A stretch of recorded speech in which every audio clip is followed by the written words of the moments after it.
நான் வந்து ஃபோன் பண்ணி சீரியஸா சொல்லிருக்கேன், "பரத் நான் வந்து கிறிஸ்டியன் ஆகப் போறேன். உங்களுக்கு ஒண்ணும் இதனால பிரச்சனை இல்லையே?" அப்படின்னு. ஆம். "அப்பன்னா செவ்வாய்க்கிழமை அன்னைக்கு சிக்கன் பண்ணுவியாம்மா?" அப்படின்னு கேட்டாரு. "செவ்வாய்க்கிழமை சிக்கன் பண்ணுவேனா?" "பண்ணுவேன். ஏன்?" "அப்போ அப்போ சனிக்கிழமை அன்னைக்கும் நீ சிக்கன் பண்ணுவியாம்மா?" "பரத், என்ன நீங்க சொல்ல வர்றீங்க? நான் ஞானஸ்நானம் வாங்கட்டுமா வேணாமா?" "இல்ல நீ ஞானஸ்நானம் வாங்குவ. அதனால வந்து ஒரு ஃபுல் வாரமும் எனக்கு சிக்கன், மட்டன் கிடைக்கும்னா, தயவு செஞ்சு இப்பயே போய் வாங்கிரு" அப்படின்னாரு. பிகாஸ் நான் ரொம்ப ஆச்சாரம் பார்ப்பேன் அப்போ. முட்டையெல்லாம் கூட பண்ண மாட்டேன் வீட்ல. ஸோ அவருக்கு அவருடைய புத்திக்கு இதுதான் ரொம்ப இம்பார்ட்டன்ட்டா இருந்தது அப்போ. "சிக்கன் பண்ணுவியா நீ? சிக்கன் பண்ணுவேன். மட்டன் பண்ணுவியா? மட்டன் பண்ணுவேன். அப்போ தயவு செஞ்சு போய் வாங்கிரு போ" அப்படின்னு. இதுக்கு பின்னாடி வந்து அவருடைய எண்ணம் எப்படியா இருந்ததுன்னா, ஃப்ரீடம். மதம் அப்படிங்கிறது உன்னுடைய மனம் சார்ந்த ஒரு விஷயம். நீ என்ன கல்யாணம் பண்ணிக்கிட்டேங்கிறதுக்காக எல்லாத்துலயும் நான் உன்ன கண்ட்ரோல் பண்ணிட்டு இருக்க முடியாது. அப்படிங்கிறது அவருடைய ஒரு ஒரு பேசிக் பிரின்சிபிளாவே இருந்தது. லைக் இன்னி வரைக்கும் என்னுடைய பேங்க் அக்கவுண்ட் என்னன்னு தெரியாது. என்கிட்ட எவ்வளோ பைசா இருக்குன்னு தெரியாது.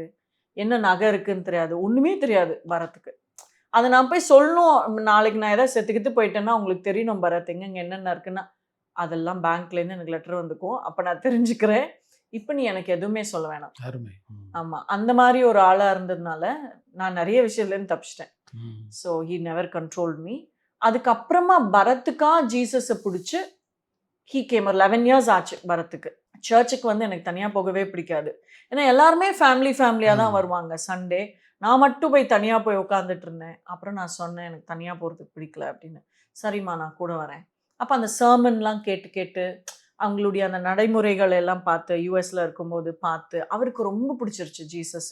அவருடைய கோட்பாடுகள், அதுல இருக்கிற அந்த ஃப்ரீடம், அந்த தைரியம். "நீ தப்பு பண்ணாம இரு.